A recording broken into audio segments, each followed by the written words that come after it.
Welcome to the fourth session in our series on the Crusades as seen through Western Greek and Islamic eyes.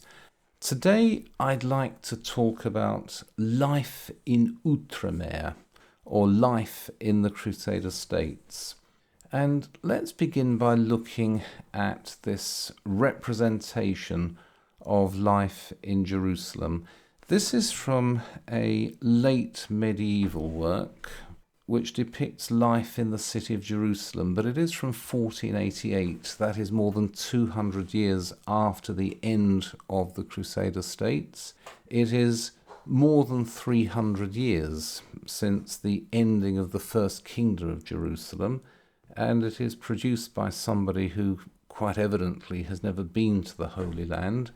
You'll notice that everything is a lush green, which is not something you often see in the Middle East. And you'll see that people are wearing thick, heavy West European clothes, the kind of clothes that people would wear, the kind of clothes that people would feel the need to wear during the onset of what has been called the Little Ice Age. I think we can be reasonably sure that people in Jerusalem every day didn't go about wearing such thick, heavy clothes. They would have fallen down in a pool of sweat if they had. But this is about as close as we can get to a representation of daily life in the Kingdom of Jerusalem. Not very good. The illustration is also useful to show us how little we can really know about life in the Crusader Kingdoms, not even about life in the Kingdom of Jerusalem, about which we have the fullest knowledge. If you want to know about the daily life of ordinary people, or if you want to know about daily life of anybody in England in the 13th century, there are, of course, limitations on the data that we have, but there is a mountain of data from which we can extract useful and interesting information. If you want to know about daily life in London around the year 1130, there is a great deal of source material. There are, of course, court records. Those are of critical importance. There are government documents, and we do have a large number of government documents from England in the 12th century. There are surviving letters for later on. There are diary entries. We are not able to see England in the 12th and 13th centuries as clearly as we see England in the 18th and 19th centuries. By no means are we able to see it as clearly, but we do have a great deal of source material from which we can extract worthwhile information. Why, we can even work out with reasonable accuracy what the population of the country was. When we turn to the Crusader states, and when we turn even to the Kingdom of Jerusalem, which I will repeat is the Crusader state of which we have the fullest knowledge, the amount of information which has survived is very, very limited. The reason is that in 1187, Jerusalem was taken back by the Islamic powers, and most of the records accumulated by the Kingdom of Jerusalem were destroyed.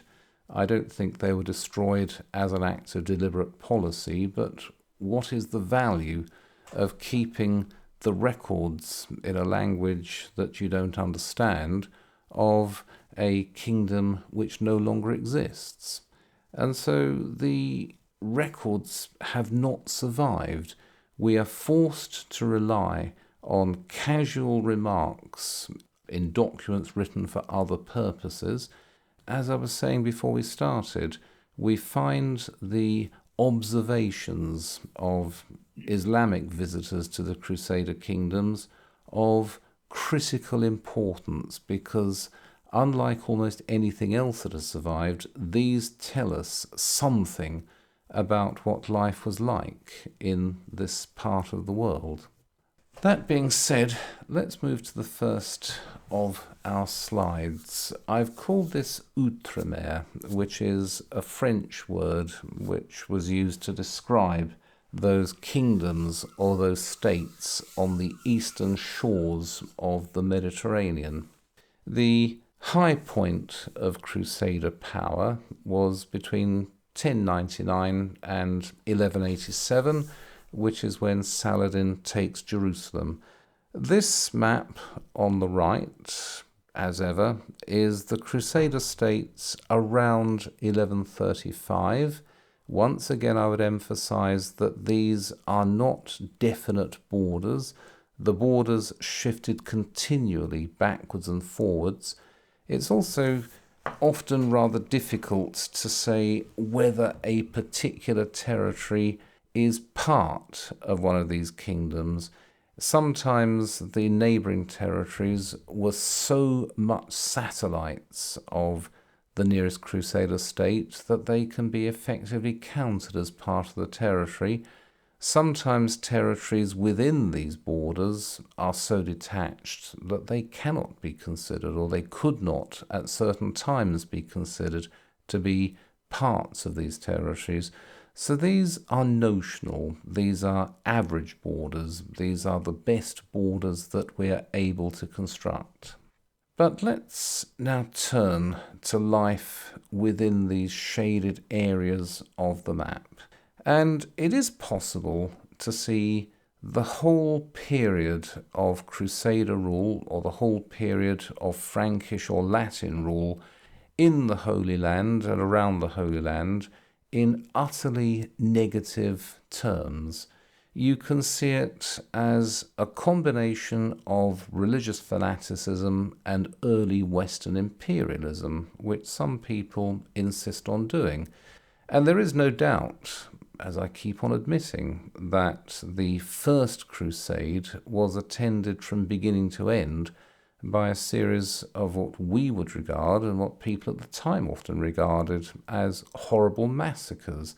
The taking of Jerusalem was the most brutal of all the sieges and all of the battles in the First Crusade, and the pilgrims who streamed into the city, I suppose we should use the word pilgrim in inverted commas, approached the holy places through a sea of blood which they had shed.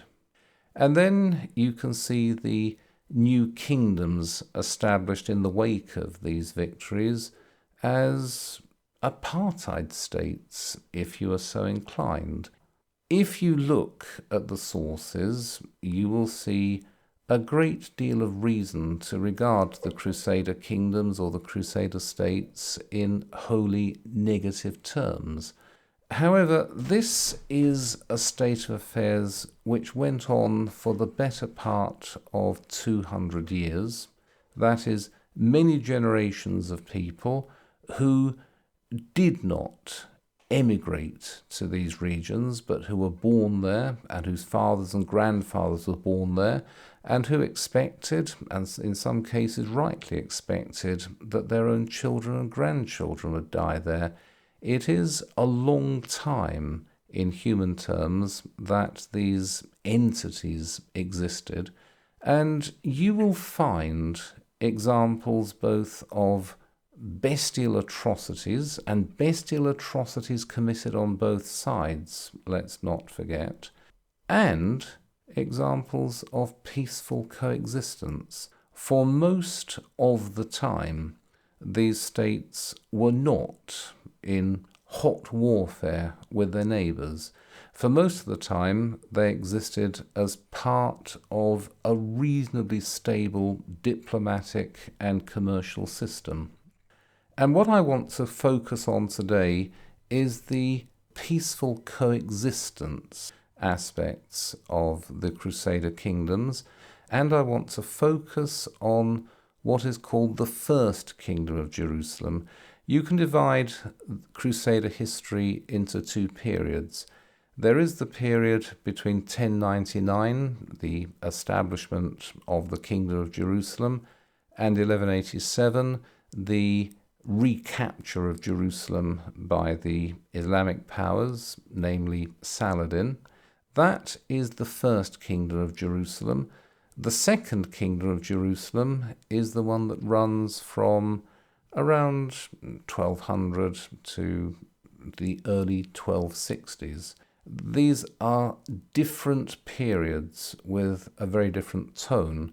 In the first period, the one on which I want to focus today, you have reasonably confident states. The Crusader states are reasonably confident. They have won their position by force of arms. They will maintain it by force of arms and by diplomacy, and they will do so by their own efforts. In the second kingdom of Jerusalem, you have a number of states which know that they are absolutely dependent on the goodwill of the Western powers, who know that without continuous and large-scale support from France and from England and from the other Western kingdoms, they will be unviable. And as such, in the second kingdom of Jerusalem, you see a state of society, so far as you can see anything at all, which increasingly follows the conventions of Western Europe. It is the first kingdom of Jerusalem where you see the most blending of cultures and the most notable attempts at a peaceful coexistence. So I want to look at the century during which the first kingdom of Jerusalem existed. A century, given the shorter lifespans of people in the Middle Ages, is quite long enough for several generations of people to be born there, to pass their entire lives there, and to die there, with the reasonable expectation that their children would live there and die there on much the same terms as they had.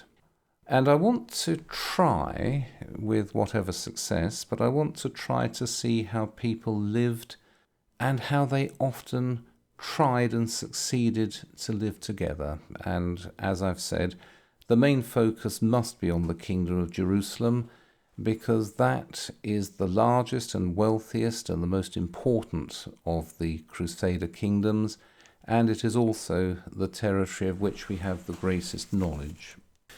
Let's begin with the constitution, which follows on from what we were discussing last week. The kings of Jerusalem came from the same family, for the most part. Certainly the first kingdom of Jerusalem, you have the dynasty that follows from Godfrey of Boulogne, or rather Baldwin of Flanders, his brother. In 1100, Godfrey's brother Baldwin is chosen as the king of Jerusalem. He has to be chosen because there is no obvious successor, and Godfrey himself was chosen because there was nobody before him. However, this appears to have set the precedent for an elective monarchy. The monarchs had to come from the family of Baldwin I. That was part of the agreed constitution. But which member of the family of Baldwin was chosen as King of Jerusalem was within the discretion of maybe not the High Court. It was a matter within the discretion of the ruling class as a whole within the kingdom. And I've mentioned the High Court, and I'll say something about it. This was an official body made up of the leading knights of the realm. These had a lot of permanent influence over the administration of the kingdom. There was an attempt at first to fuse the state and society together by importing all of the feudal institutions of the West, which is perfectly reasonable.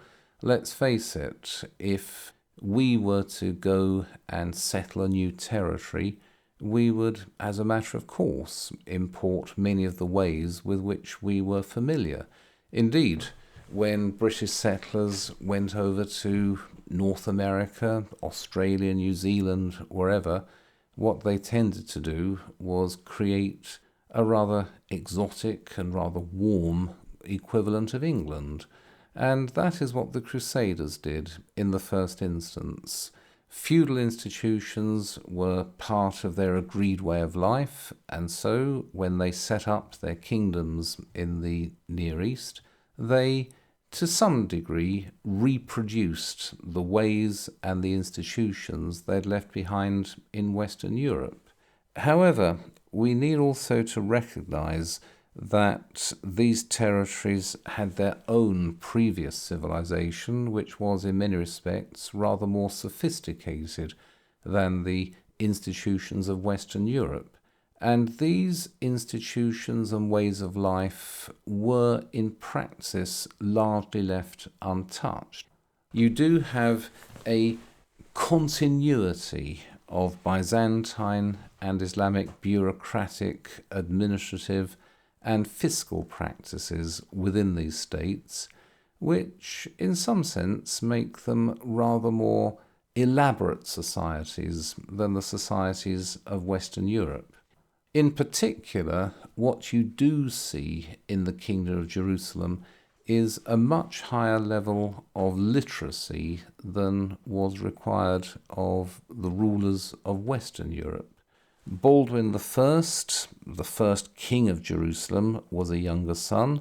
He'd been intended for the church and he'd received a decent education, and he set the pattern for the succeeding kings and queens of Jerusalem. They were all people of somewhat higher education than was the norm in Western Europe. Now there is a representation of the High Court of Jerusalem. This is from 1462 again, and so it cannot be taken as a realistic representation of the High Court or of anything in Jerusalem, not even the architecture, why not even the sky can be taken as representative of what it was like in Jerusalem. But there was the High Court, and this was the senior judicial and administrative body of the Kingdom of Jerusalem. It amounts to a kind of parliament, though it wasn't elected, it was mostly self-selecting. Because the nobles, because the ruling class in the Kingdom of Jerusalem tended to live in or near Jerusalem, and let's face it, the Kingdom of Jerusalem was not a very big territory. It was not much larger than the county of Yorkshire in England. Because of that, it was very easy, even for those knights who lived outside Jerusalem, to come in, whereas if you lived in Yorkshire in 12th century England, your visits to London would be, at the very least, infrequent. Therefore, the High Court, therefore the ruling class of the Kingdom of Jerusalem, was unusually concentrated in the capital, and as such it was able to have a much stronger and much more continuous influence on the policies of the king than the English or the French ruling classes at this time were able to have on their own central governments. The High Court was a combination of Parliament and Privy Council, let's call it. It was the main judicial body of the kingdom, and it was the judicial body before which the higher classes in the kingdom, as a matter of course, took their disputes. We don't know as much as we would like about the constitution and the administration of the kingdom. We can't know for the reasons I've explained. What we do know is that the basic laws of the kingdom were established or accepted by Baldwin II at the Council of Nablus in 1120. Let's then turn to the people. Who were the people of the Kingdom of Jerusalem? And here we have a diversity of opinions, though I think there is a growing modern uniformity of opinion. Let me start with Stephen Runciman, whose History of the Crusades is now more than 70 years old, but it's still a work of very great authority. It's a very attractive and well-written history, and it goes into details which you will often not find in the shorter modern histories. But according to Stephen Runciman, the Latins, the Franks, the Crusaders, call them what you will, were a tiny minority in a land whose climate and mode of life was strange to them. And Runciman says that possibly at no time was there more than 1,000 barons and knights permanently resident in the Kingdom of Jerusalem, and you then had a larger number of non-combatant relatives, women and old men, perhaps another 1,000 of those, therefore a few thousand adult members of the Frankish upper classes, and some other people, which makes them a relatively insignificant minority, rather like the British presence in India in the 19th and 20th centuries. There was hardly ever more than 20,000 white soldiers to hold down a country of between 150 and 400 million people, depending on which period you look at. The British administration in India was an insignificantly thin veneer over a continuing Indian life. That being said, it was a veneer which had a very large influence. But Runciman sees the Crusader Kingdoms as a bit like British rule in India. However, this is a somewhat restrictive view of the population. You need to take into account that there were many native Christians, and there was also a large but unknown number of Western Christians resident in the Kingdom of Jerusalem. Andrew Juszczycki, an American writer, writing in the present century, he says, for a much more even proportion of indigenous Christians to Muslims than most historians have previously allowed, perhaps even a 1-to-1 ratio, it could be, therefore, that the Christian and Islamic populations of the Kingdom of Jerusalem were broadly equal. And then you need to add the numbers of Western emigrants, the number of Western immigrants to the Kingdom of Jerusalem. And again, from the last century, but almost into the present century, Bernard Hamilton estimates that as many as 140,000 Westerners went to settle in the Kingdom of Jerusalem.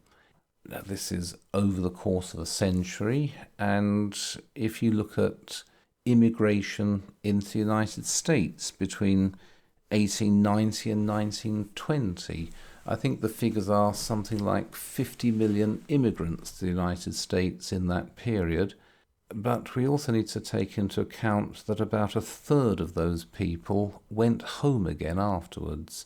Not everybody who turned up at Ellis Island became an American.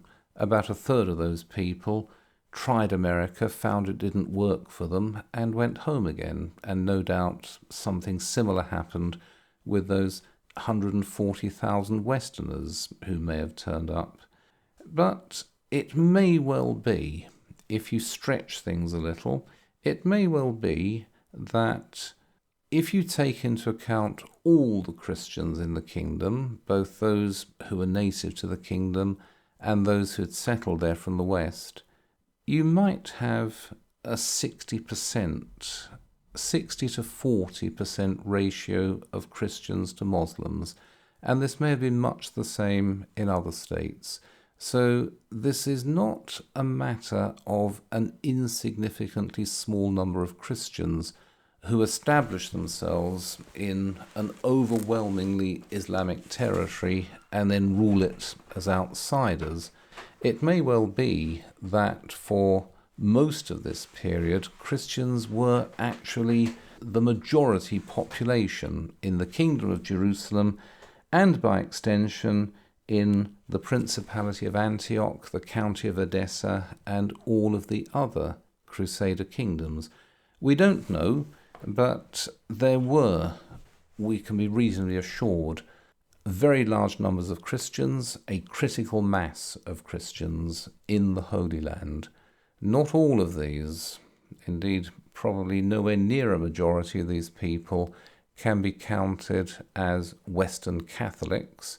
You'd have had large numbers of Orthodox Christians and then large numbers of what we can call heretical Christians, Nestorians, Monophysites, various other kinds of Christian.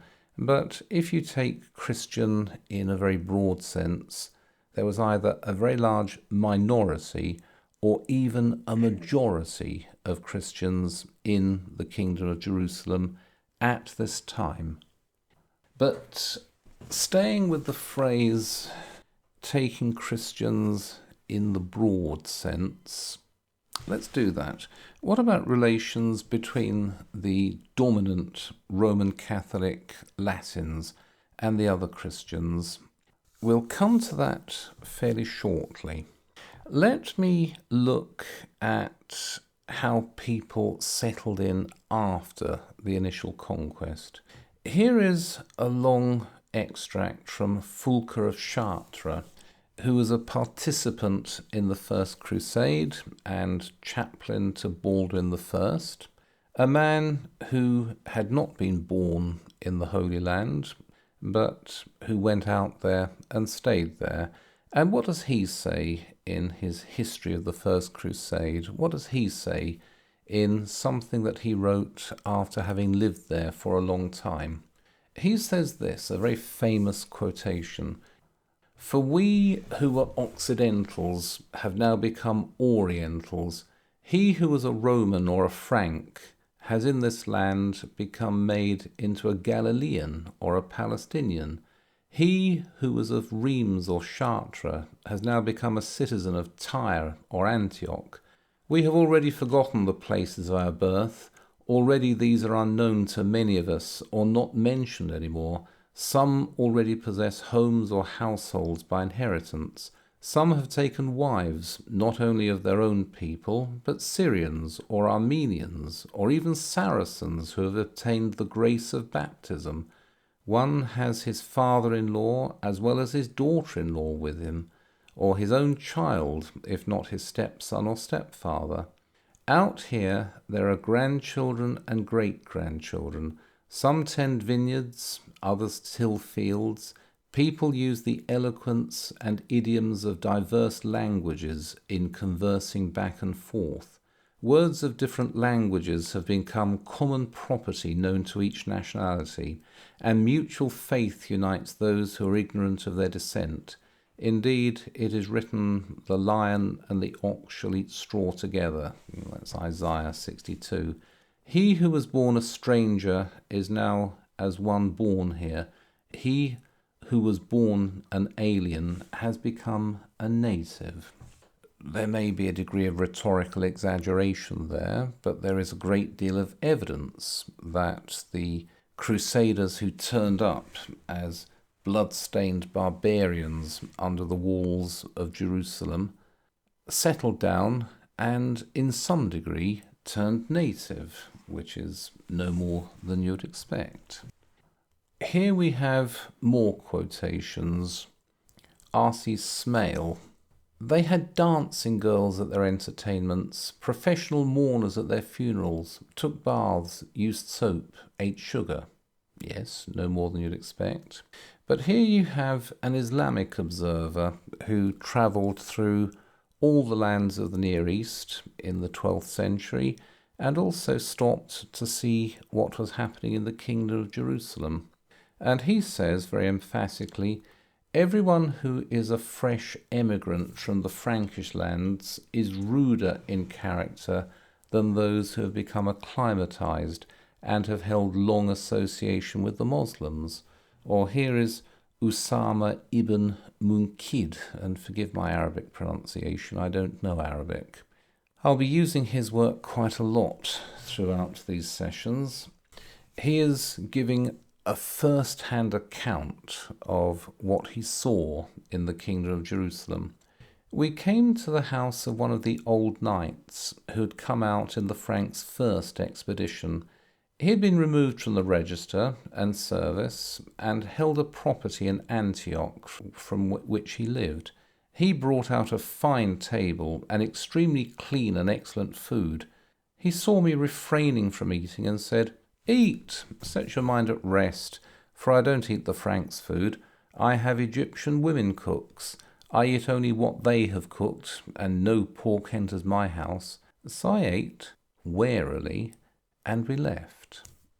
I think that tells you something about the gradual settling in of these invaders.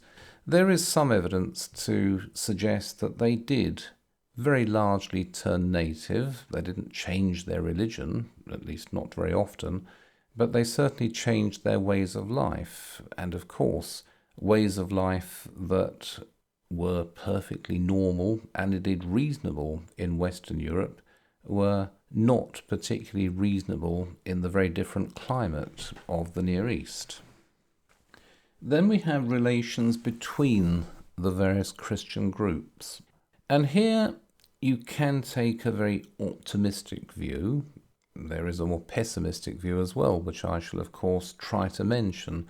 But if you take an optimistic view, what you see is a broad religious tolerance, or at least a very strong disinclination to examine too closely the differences between the various Christian groups. As I said, there were Roman Catholics in the Kingdom of Jerusalem, and the kingdom was ruled by Roman Catholics who looked to the Pope in Rome. But there were Greek Orthodox, Syrian Orthodox, Armenians, Maronites. They are people who believe, I think, in a single nature for Christ. Also, large numbers of other Christian denominations. There is no one who says outright, there is perfect toleration in this land of all Christians, and there's no one who says there is a strong persecution of anyone who is not a Roman Catholic. What we can do, though, is look at the Council of Nablus and its 25 canons. That is the first and most basic constitution of the Kingdom of Jerusalem. There is some mention of relations with Muslims, and I'll mention those shortly, but there's nothing mentioned about legal restraints on other Christians. And Stephen Tibble, writing in 2020, says, "The Franks never sought a single formula for all the Christian people and languages, but they considered as Christian anyone who worshipped the cross without investigation or examination." I'm not saying that the men who ruled the Kingdom of Jerusalem were classical liberals in the John Locke or John Stuart Mill sense who believed in religious toleration. Of course they weren't. But their own interest required them to overlook what in the context were relatively small differences. When you are in possession of a territory which is contested by a much larger number of outsiders, then you need to make sure that you take an expansive view of those who are on your side. You do not wish to alienate Syrian Orthodox Christians by digging into what exactly it is they believe about the nature of Christ. How many decrees of the First Ecumenical Councils do they accept? Those are not questions which it is polite or indeed politic to ask. What you do is you accept them as fellow Christians and you rely on at least their passive support. Here is a double-edged example. Michael, the Syrian Orthodox Patriarch of Antioch, he was kicked out of his church. He was dispossessed of his church, and in his place there was a Frankish Catholic replacement. There you have it. There is an example of persecution of non-Catholic Christians. On the other hand, Michael was invited by his Frankish Catholic replacement to travel with him to Rome to attend the Third Lateran Council in 1179. you can make of this what you will. On the one hand, you have an example of persecution, or at least of discrimination. On the other hand, you have an example of an acceptance of a common Christian faith, which is sufficient to procure an invitation to a very important church council in Rome. Here on the right, you have a representation, a contemporary representation, an almost contemporary representation of a debate between Catholics and Oriental Christians. There were debates between the various Christian denominations in the Kingdom of Jerusalem. There were many issues that were worth debating, but it seems that these debates were held on very polite terms because all sides realized that they were living in the best Christian state they were likely to get in that territory. What about the toleration of other faiths? And here, again, we don't know as much as we would like. This was a Christian state. If you wanted to amount to anything in the Kingdom of Jerusalem, you had to be not only a Christian, but a Roman Catholic Christian. At the same time, there does not appear to have been any active persecution of religious minorities, no active persecution of religious outsiders. We don't know very much about the position of Jews in the Kingdom of Jerusalem. We don't actually know very much about the numbers of Jews in the Kingdom of Jerusalem, but it seems that Jews were allowed to live much as they had lived for many centuries under their Islamic masters.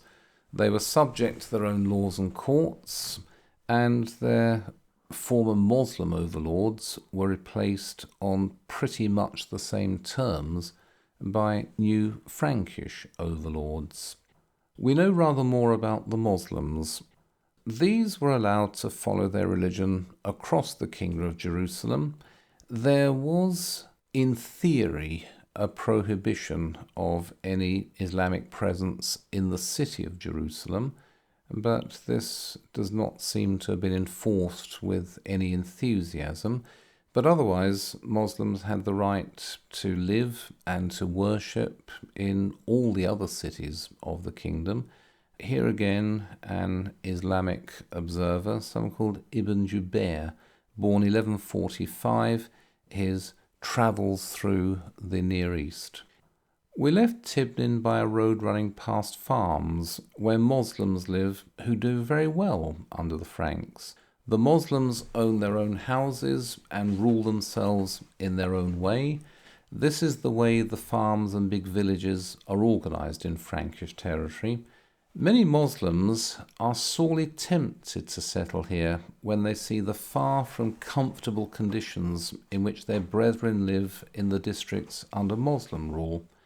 Unfortunately for the Muslims, they have always reason for complaint about the injustices of their chiefs in the lands governed by their co-religionists, whereas they can have nothing but praise for the conduct of the Franks, whose justice they can always rely on. If I had quoted that from a Christian writer in the 12th century, you would be justly suspicious of it, but this is an emphatic statement by an Islamic visitor to the Kingdom of Jerusalem who may not have perfect information about life in that kingdom, but who is giving his general impression of life. And it does seem that the Franks, it does seem that the Crusader rulers of the Kingdom of Jerusalem dispensed justice with some impartiality.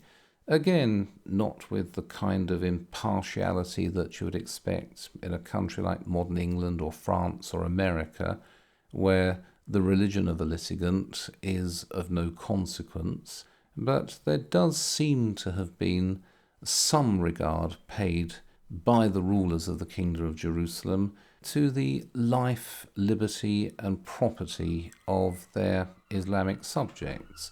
And it seems to have been a stronger regard paid in certain instances and at certain times than was seen in the neighbouring Islamic kingdoms.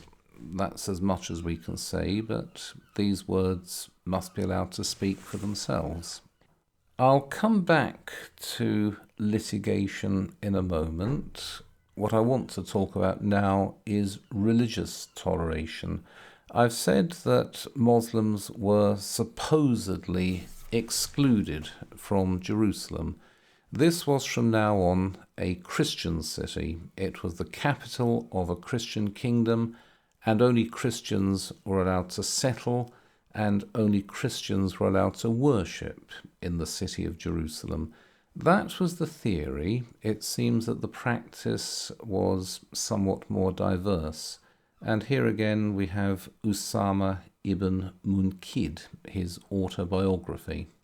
When I was in Jerusalem, I used to go to the Masjid al-Aqsa, beside which is a small oratory which the Franks have made into a church. Whenever I went into the mosque, which was in the hands of Templars who were friends of mine, they would put the little oratory at my disposal so that I could say my prayers there. One day I had gone in, said the Allah Akbar and risen to begin my prayers, when a Frank threw himself on me from behind, lifted me up and turned me so that I was facing east. "That is the way to pray," he said. Some Templars at once intervened, seized the man and took him out of my way while I resumed my prayer. But the moment they stopped watching him, he seized me again and forced me to face east, repeating that this was the way to pray. Again the Templars intervened and took him away. They apologized to me and said, "Oh, he's a foreigner who's just arrived today from his homeland in the north, and he has never seen anyone pray facing any other direction than east." "I have finished my prayers," I said, and left, stupefied by the fanatic who had been so perturbed and upset to see someone praying facing Mecca. What can you make of this?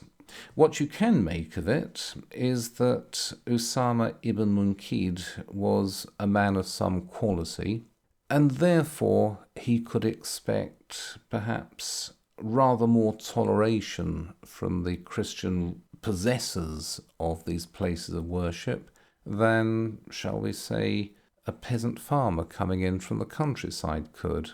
I'm not saying that any Muslim could walk into one of these churches, as they now were, and say his Islamic prayers. By no means. I'm sure that many people would have been kicked out and sent about their other business.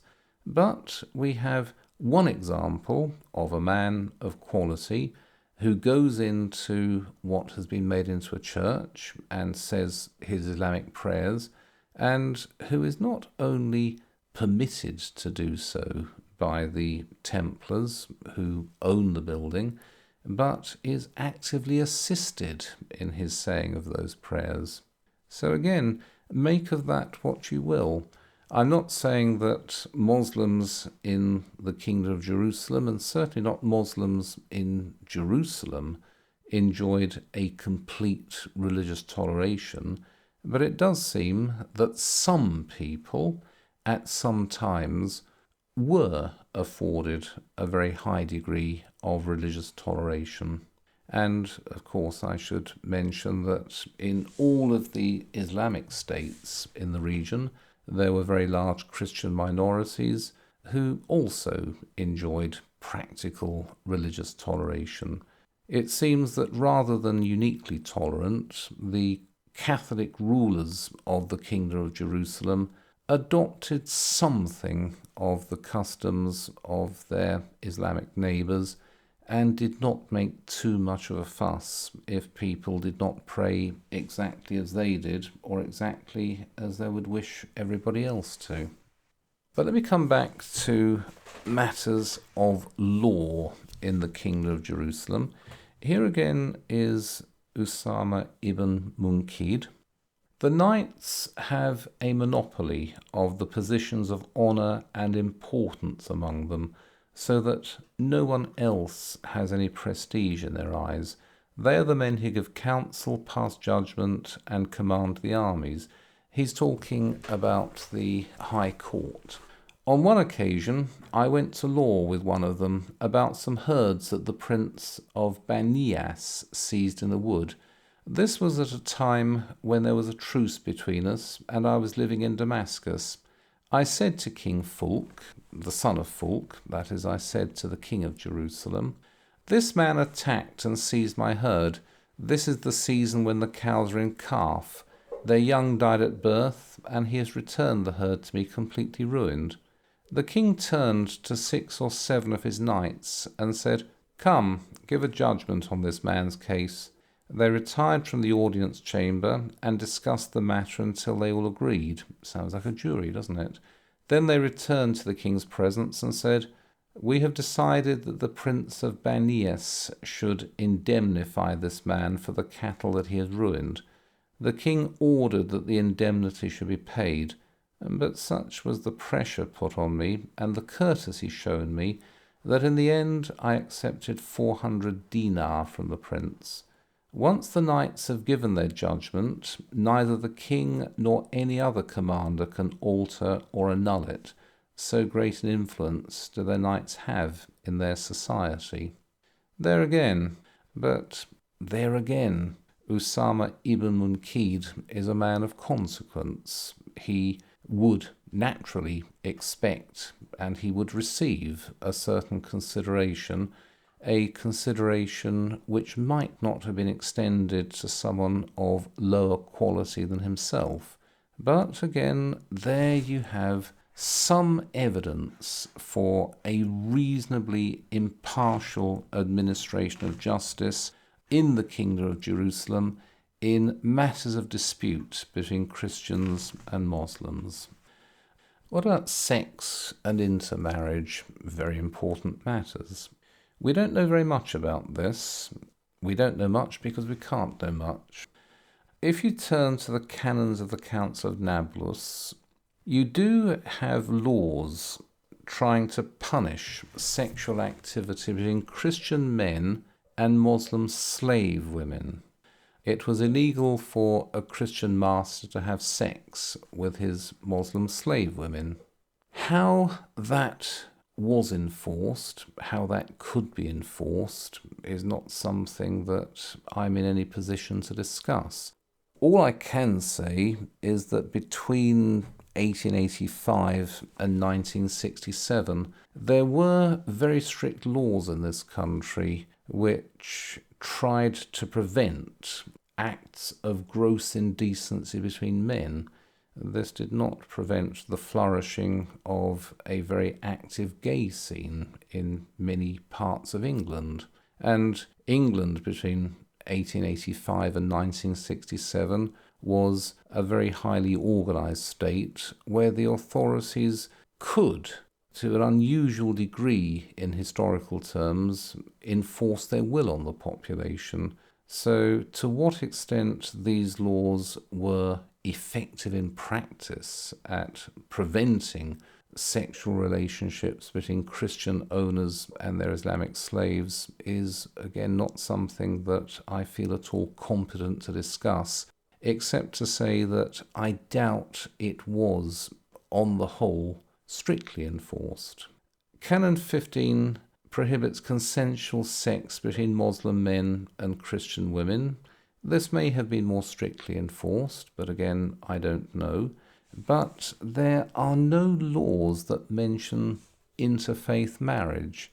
Either this didn't happen, which I find unlikely, or it was not considered to be a matter of any importance for the state. And there was no prohibition on consensual sex between Christian men and free Muslim women. It does seem that marriages between Christians and non-Christians, pagans, Muslims and Jews, was quite common in the 12th century. How common we can't say, but there is evidence that they did happen. Now this changed, and I come back to a point I made earlier, this changed after 1187. The Crusader states after that time were clearly on the defensive. Perhaps they realised that they were living on borrowed time. They were absolutely reliant on the goodwill of the Western kingdoms, and they tended to follow the lead of the Western kingdoms in taking a more restrictive view of such matters. But during the First Kingdom of Jerusalem, which was a world in itself, there does not seem to have been an obsessive prohibition of sexual relations between people of different faiths. There were specific prohibitions, and I come back to the point I made, that in a pre-modern state, enforcing any kind of prohibition on consensual activity in private was extremely difficult. Intermarriage at the top, we have a great deal more evidence about this than for what was happening further down the social scale. And it does seem that after a generation or so, most of the ruling class in the Kingdom of Jerusalem was of mixed heritage, shall we say. Here's the evidence. Baldwin I of Jerusalem, he turned up with an Armenian wife. Now, I said last week he got rid of her as soon as her usefulness was at an end and took up with somebody else, but he did have an Armenian wife for a while, and their children founded the leading dynasties of the Crusader states. Melisande, the great Queen of Jerusalem, until 1161. She was the eldest daughter of this Armenian woman, so she was half Armenian. One of Baldwin II's cousins, Galeran of Le Puissy, he married the daughter of the Armenian lord of Albira. Another cousin, Jocelyn, married the Armenian daughter of Lord Constantine. And you have endless accounts of marriages between the Franks, the Crusaders and their descendants, and local women. Indeed, there is a somewhat unlikely story, but there is a story about St. Thomas à Becket, that he was the son of a man called Gilbert, a Crusader, and a Turkish woman. Now, the other story is that he was a man born in London to very humble people, and he clawed his way up through education to become Henry II's Lord Chancellor. But this story about Gilbert le Fay, his noble Crusader father, and a Turkish woman, may be slightly fanciful, but the fact that the story could be put around indicates that it was not an impossible occurrence. But I leave that aside. Let's turn back to life in the Crusader Kingdoms, and Usama ibn Munkid, a rather conservative Muslim, was scandalized by the conduct of the Frankish women. They didn't stay in their harems, they didn't go around in those head coverings. They seem to have wandered about the Kingdom of Jerusalem with a very high degree of freedom. And here is a rather strange dialogue that he records. The Franks are without any vestige of a sense of honour and jealousy. If one of them goes along the street with his wife and meets a friend, this man will take the woman's hand and lead her aside to talk, while the husband stands by waiting until she's finished her conversation. If she takes too long about it, he leaves her with the other man and goes on his way. Oh, I know that quite well. Here is an example of this from my personal experience. While I was in Nablus, I stayed with a man called Muiz, whose house served as an inn for Moslem travellers. Its windows overlooked the street. On the other side of the road lived a Frank who sold wine for the merchants. Now this man returned home one day and found a man in bed with his wife.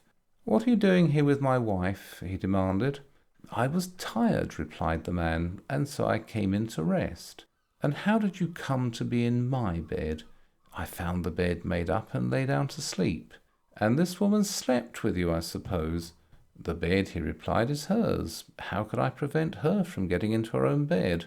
To which the man said, "I swear if you do it again, I shall take you to court." And this was his only reaction, the height of his outburst of jealousy. Now, what do you make of that? It's an anecdote. It's not something that he claims to have witnessed with his own eyes. His knowledge of the Frankish languages, his knowledge of French or Italian, was probably so limited that he would not have been able to follow such a conversation, even if you can imagine that he was present when the conversation took place. It is a story put around by the Muslim residents in the Kingdom of Jerusalem to show exactly how immoral Frankish women were and how blind and stupid their husbands were to their derelictions.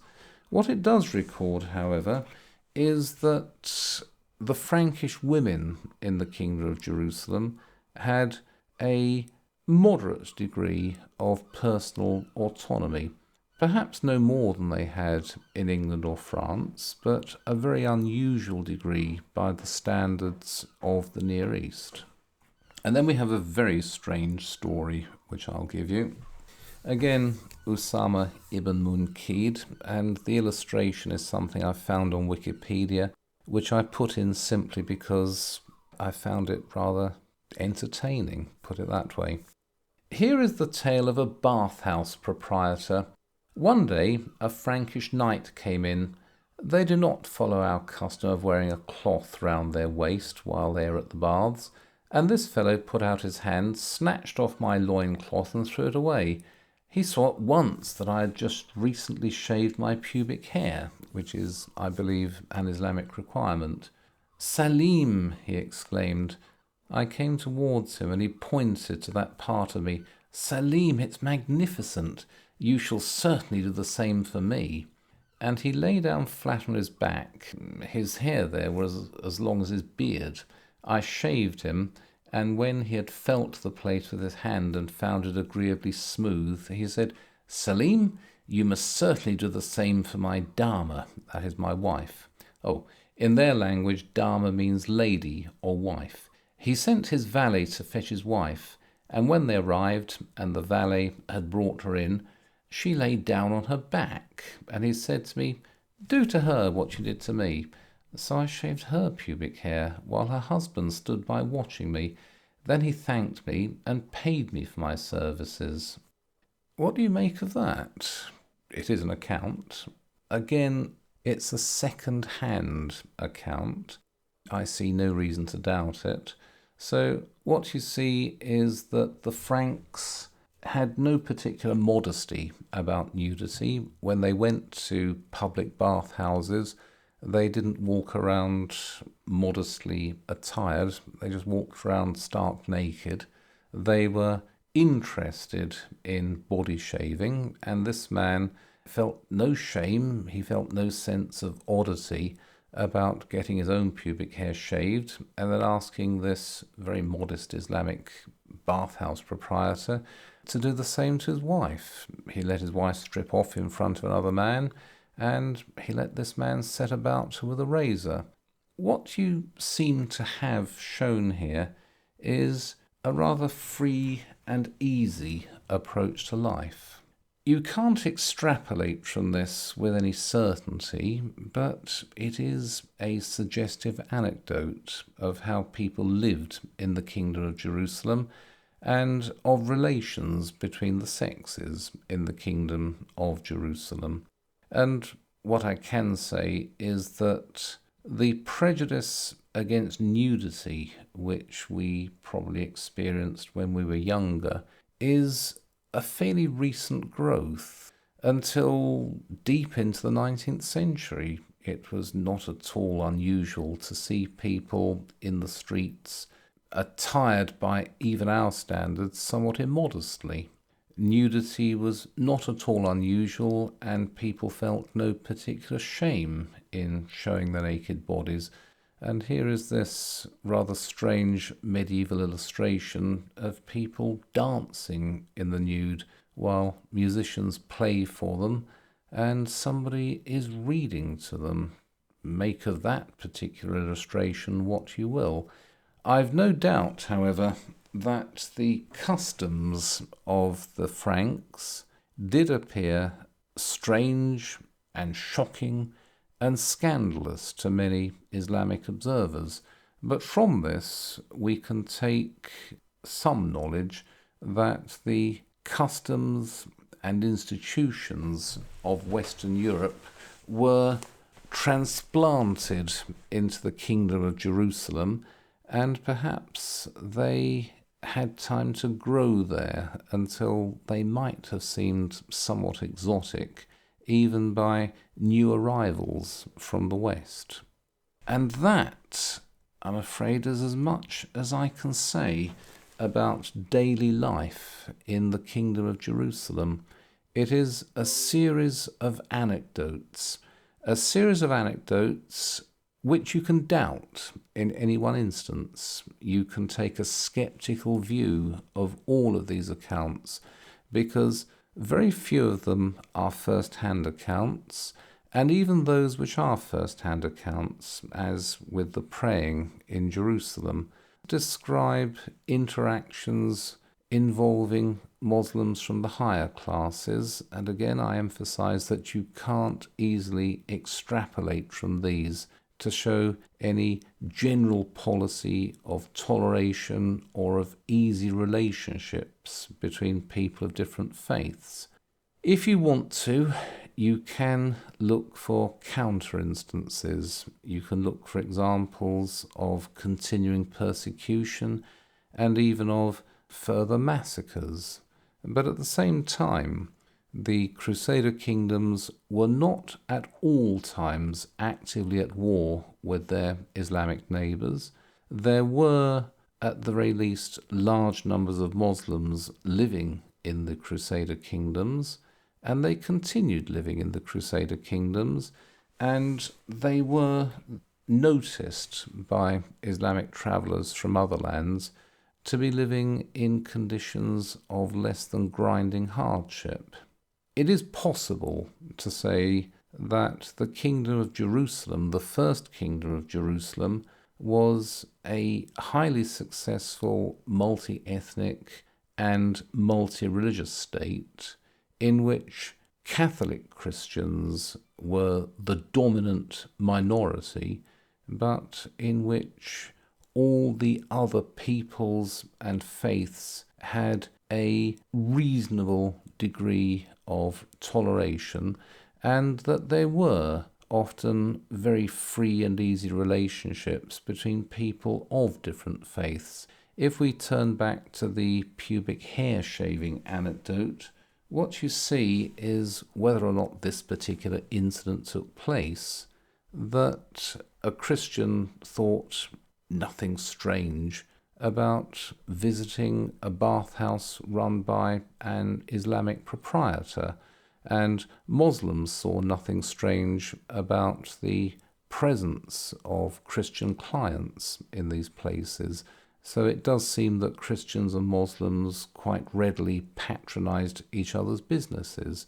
You saw that the Franks, after they'd settled down in the Holy Land, began to eat the local food. They began to adopt the local ways of eating and living and of wearing clothes, and local customs of burial practice.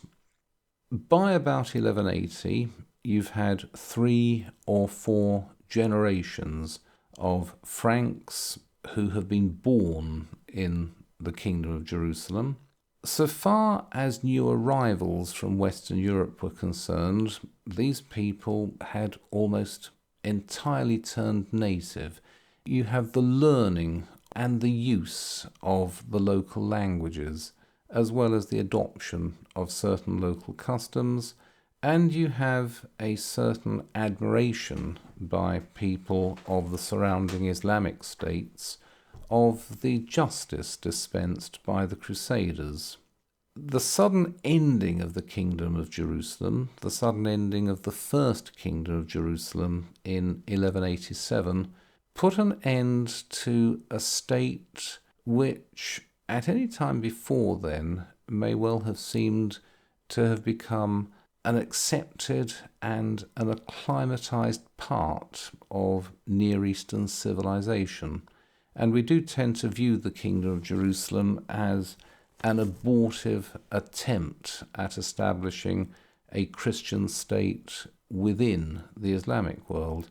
I don't think it would have appeared so in the 12th century. I think that the views of the Kingdom of Jerusalem on all sides in the 12th century were rather more nuanced and not entirely hostile.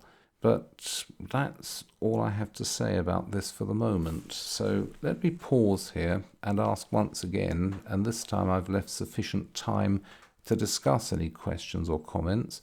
Let me ask again, are there any questions or comments?